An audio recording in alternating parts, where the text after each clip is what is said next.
அவருடைய வல்லமைகள் குறைந்து போகவில்லை. அவர் இன்றும் நமக்கு ஜீவிக்கிற தேவனாகவே இருக்கிறார். ஸோ 38 வருடமாய் வியாதியாக இருந்த அந்த மனுஷனை பார்த்து நிறைய பேருடைய பார்வை எப்படி இருந்திருக்கும்னா, ஏன்னா ரொம்ப நாளாக அவனை வியாதிஸ்தனா அவங்க பார்த்துட்டாங்க.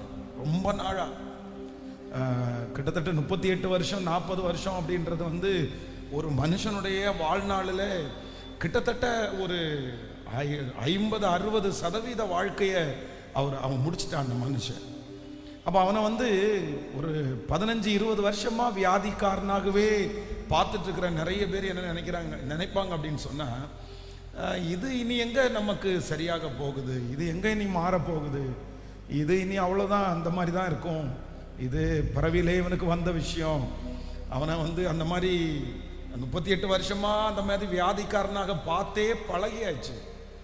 இனி இவன்கிட்ட மாற்றம் எதுவும் கிடைக்காது அப்படின்னு எல்லாரும் நினைச்சாலும் வேதம் சொல்லுது, அந்த மனுஷனுக்கும் ஆண்டவர் ஒரு விடுதலையை கொடுக்கிறதற்கு கர்த்தர் வல்லவராக இருக்கிறார். நான் விசுவாசிக்கிறேன், சில காரியங்கள் எல்லாம் நம்முடைய மனதில் ஒருவேளை இப்படித்தான் அப்படின்றத நீங்க ஏற்றுக்கொள்ளுகிற ஒரு நிலைமையில கூட நீங்க வந்திருக்கலாம், நீங்க ஏற்றுக்கொண்டிருக்கலாம். நான் அதை அக்செப்ட் பண்ணிக்கிட்டேன், நான் அதை விரும்பிட்டேன். ஒரு 20 இயர்ஸ் ஆயிடுச்சு. 20 வருஷத்துக்கு முன்னாடி வரைக்கும் நான் ஜெபம் பண்ணிட்டு தான் இருந்தேன். 20 வருஷத்துக்கு முன்னாடி வரைக்கும் நான் மனசுல கற்பனையோட இருந்தேன்.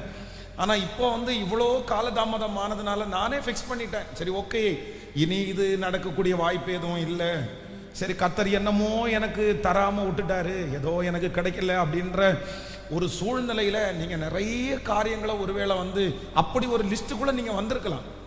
சகரியாவும் எலிசபெத் அம்மா அவங்க 2 பேரும் கூட அப்படிதான், ஓரளவுக்கு அப்படிதான் வந்துட்டாங்க. என்ன அப்படின்னு சொன்னா, சரி நம்ம இளம் வயசா இருக்கும்போது குழந்தைக்காக ஜெபம் பண்ணோம், ஒரு 40 வயசு வரைக்கும் ஜெபம் பண்ணோம், ஒரு 45-50 வரைக்கும் ஜெபம் பண்ணோம், இப்போ 2 பேருக்கும் வயசாயிட்டோம், இனி போய் நம்ம அந்த மாதிரி குழந்தைக்காக ஜெபம் பண்ணா என்ன நினைப்பாங்க மற்றவங்க?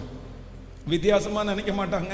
அதனால நமக்கு கர்த்தர் கொடுத்தது இவ்வளவுதான், நம்ம தலையெழுத்து இவ்வளவுதான், நமக்கு ஆண்டவர் விதிச்சது இவ்வளவுதான் அப்படின்னு சொல்லி ஓரங்கட்டப்பட்ட, அப்படின்னா மற்ற மனிதர்கள் ஏற்றுக்கொண்ட அதை இல்லை அப்படின்னு ஏற்றுக்கொண்ட காரியத்தை கூட கர்த்தர் என்ன செய்தார் அப்படின்னு சொன்னா, ஒரு நாள் கர்த்தர் அவர்களை நினைத்து இல்லை இல்லை இல்லை இல்லை நீங்களே இது நடக்காது அப்படின்ற மாதிரி கொண்டு வந்தா கூட நான் நடப்பிப்பேன் என்று கர்த்தர் கிருபையாய் வாக்கு கொடுத்தார். நான் விசுவாசிக்கிறேன், நான் நம்புறேன். நீங்க யாராவது ஒருத்தர் இருக்கலாம், ஒருவேளை உங்களுடைய மனசுக்கு நீங்க அப்படிப்பட்ட ஒரு சூழ்நிலைக்குள்ள நீங்க வரலாம். இனி இந்த மனுஷன் மாறவா போறான், இனி இந்த மனுஷன் மாறவா முடியும், இந்த மனுஷி மாறவா, இந்த பிள்ளை இனி மாறவா போகுது அப்படின்னு சில காரியத்தை ஒருவேளை நீங்க ரொம்ப நாள் அதை பார்க்கறதுனால இனி அற்புதமே நடக்காது அப்படின்ற ஒரு சூழ்நிலைக்குள்ள நம்ம கடந்து வந்துடலாம். அதை மனசுல ஃபிக்ஸ் பண்ணிக்கலாம். நான் ஏத்துக்கிட்டேன் பாஸ்டர், நான் அதை ஏத்துக்கிட்டேன், நான் ஒன்றும் ஆண்டவரை அதுக்காக நான் விட்டு தூரமெல்லாம் போகல, நான் ஏத்துக்கிட்டேன்னு சொல்லலாம். நான் நம்புறேன், இல்லவே இல்லை. நீங்க அதை அப்படி ஏற்றுக்கொண்டாலும் அந்த விஷயம் எத்தனை நாட்களாய் தாமதித்தாலும் உங்களுக்கு ஒரு அற்புதம் செய்கிறதற்கு கர்த்தர் வல்லவராய் இருக்கிறார். அந்த அற்புதம் நடக்கும் என்று கர்த்தர் வாக்கு கொடுக்கிறார். அந்த அற்புதத்தை அவர் செய்கிறதற்கு வல்லவர் என்கிறதை கர்த்தர் வாக்கு கொடுக்கிறார். அதனால கண்டிப்பா கண்டிப்பா நான் ஃபர்ஸ்ட் முதலிலே ஒரு திருமணம் ஒன்று நடத்தி வச்சேன். ஃபர்ஸ்ட் கல்யாணம், அதுதான் சர்ச் மினிஸ்ட்ரி ஆரம்பிச்சு நானா போய் வாக்கு மூலம் கேட்டு ஆரம்பித்த ஃபர்ஸ்ட் திருமணம். அந்த திருமணம் என்ன அப்படின்னு சொன்னா, அந்த திருமணத்தை பண்றவருக்கு 50 வயசு, 50 வயது எப்படி இருக்கும்? அப்போ 50 வயசு மனுஷனுக்கு தான் ஃபர்ஸ்ட் திருமணம். 49 அந்த 50 டச் பண்றேன். அவர் என்ன நினைக்கிறார் அப்படின்னு சொன்னா, அவருடைய குடும்பத்தில் சில பிரச்சனைகள் நிமித்தமாய் இவருக்கு படிப்பில் இவர் கான்சன்ட்ரேட் பண்ணி இப்படியே என்னமோ தெரியல அந்த திருமணம் தடைபட்டு கடைசியில் நான் 49 வரைக்கும் வந்துட்டார், 49 வரைக்கும் வந்துட்டார். அவங்க அம்மா அப்பா 2 பேருமே என்ன சொல்றாங்க அப்படின்னு சொன்னா, உன்னுடைய கல்யாணத்தை பார்த்துட்டு தான் நாங்கள் சாவோம்னு நினைச்சோம், அதுக்காக தான் வெயிட் பண்ணோம்னு சொல்றவங்களும் இவருடைய 43-44 வயசுல 2 பேருமே இறந்துட்டாங்க, அம்மா அப்பாவும் இல்லை.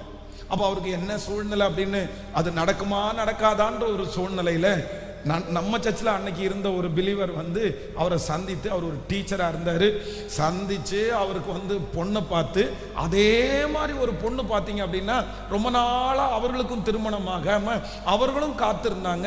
இவங்க 2 பேருக்கும் ஒத்து போய் அந்த 49வது வயதில் அவருக்கு வந்து திருமணம் நடக்குது.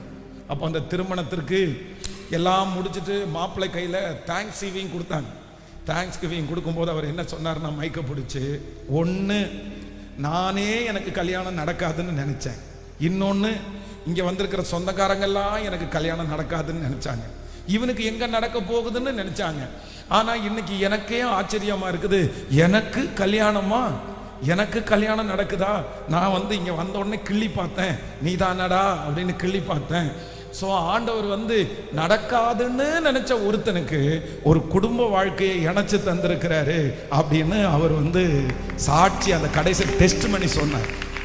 ஸோ இன்றைக்கு அவருக்கு வந்து ஒரு குழந்தை ஆண்டவர் கொடுத்து கர்த்தர் சந்தோஷமா அவங்கள வச்சிருக்கிறாரு. அப்போ ஆண்டவருடைய பிள்ளைகளை, ஒருவேளை இந்த ஜபத்தில் வந்து நீங்க ஒருவேளை நினைக்கலாம், சில காரியத்தை எல்லாம் வந்து நான் வந்து அந்த மாதிரி ஒரு வீடு கட்டுறது அப்படின்றது வந்து நடக்காத ஒரு காரியம், நான் வந்து ஒரு வாகனத்தில் போறது அப்படின்றது ஒன்று நடக்காத காரியம், இந்த காரியம் நான் இந்த மாதிரி ஒரு கையில் ஒரு குழந்தையை தூக்குறது அப்படின்றது வந்து நடக்காத காரியம். இந்த மாதிரி உங்களுடைய மனதில் வந்து நடக்காத காரியங்கள் என்று நிறைய நீங்க சொல்லலாம், நிறைய நீங்க சொல்லலாம். உங்களை பார்க்குறவங்க எல்லாம் இனி நீ இதை நினைச்சிட்டு இருக்கிறியா, இதை நீ இனி நினைச்சிட்டு இருக்காத, இதை கைவிட்டுரு, நீ வேற ஏதாவது யோசி, நீ வேற ஏதாவது யோசிக்கிறது தவறல்ல. ஆனா ஆண்டவர் இன்றைக்கு உங்களுக்கும் எனக்கும் தீர்க்க தரிசனமா சொல்றாரு. எத்தனையோ பேரு 38 வருடமா அவனை வியாதியா பார்த்ததுனால இனி இவனை சுகத்தோட பார்ப்பேன்னு யாருமே நினைக்கல.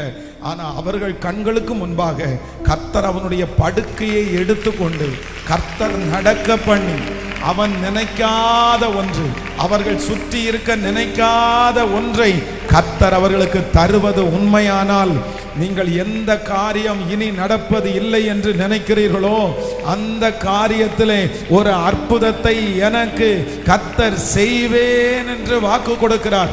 நம்புறவங்க கரங்களை தட்டி நான் நம்புற ஆண்டவரேன்னு சொல்லுங்க முழு பலத்தோடு. அப்பா நான் நம்புறேன், கர்த்தாவே நான் நம்புறேன், நீர் செய்ய நினைத்தது ஒன்றும் தடைபடாது, நீர் சகலத்தையும் செய்ய வல்லவர், நீர் சகலத்தையும் செய்ய வல்லவர். இப்பொழுது கரங்களை தட்டி கொண்டு இருக்கும் போதே தேவ மகிமை வெளிப்பட்டு அந்த சரீரத்தில் இனி நடக்காது என்கிற அந்த காரியம் இயேசுவின் நாமத்தினால நடப்பதாக. அப்பா, எந்த ஜெபத்திற்காக அவர்கள் எதிர்பார்த்து கொண்டிருக்கிறார்களோ அந்த காரியத்தை குறித்து ஒரு சாட்சி சொல்லுவதற்கு சுற்றி இருக்கிற ஜனங்கள் ஆச்சரியப்படுற அளவிற்கு இன்றைக்கு உம்முடைய மகிமை எங்கள் மத்தியிலே கடந்து வருவதாக, கடந்து வருவதாக. ஹல்லேலூயா. ஆமென். நடக்காது என்று நினைக்கிறதை எனக்கு செய்து முடிக்கிறதற்கு கர்த்தர் வல்லவராய் இருக்கிறார். உங்க மனசுல சில காரியங்களை ஆழமா பதிஞ்சிருக்கலாம். இல்ல இல்ல, நீங்க அதை விசுவாசிங்க, நீங்க அதை நம்புங்க. இல்ல, ஆண்டவர் வாக்கு கொடுக்கிறார் உங்களுக்கு, அந்த காரியத்தையும் ஆண்டவரால செய்ய முடியும். சாராயினுடைய கர்ப்பம் செத்து போயிருச்சு.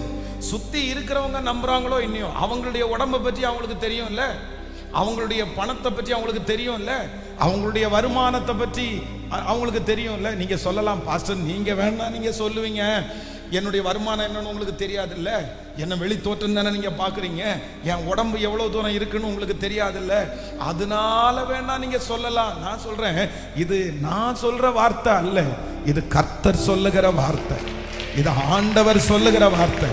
எந்த காரியம் இனி நடக்காது என்கிற ஒரு சூழ்நிலைக்கு எல்லாரும் வந்துட்டாங்களோ அந்த காரியத்தை எனக்காக செய்து முடிக்கிறதற்கு கர்த்தர் வல்லவராய் இருக்கிறார்.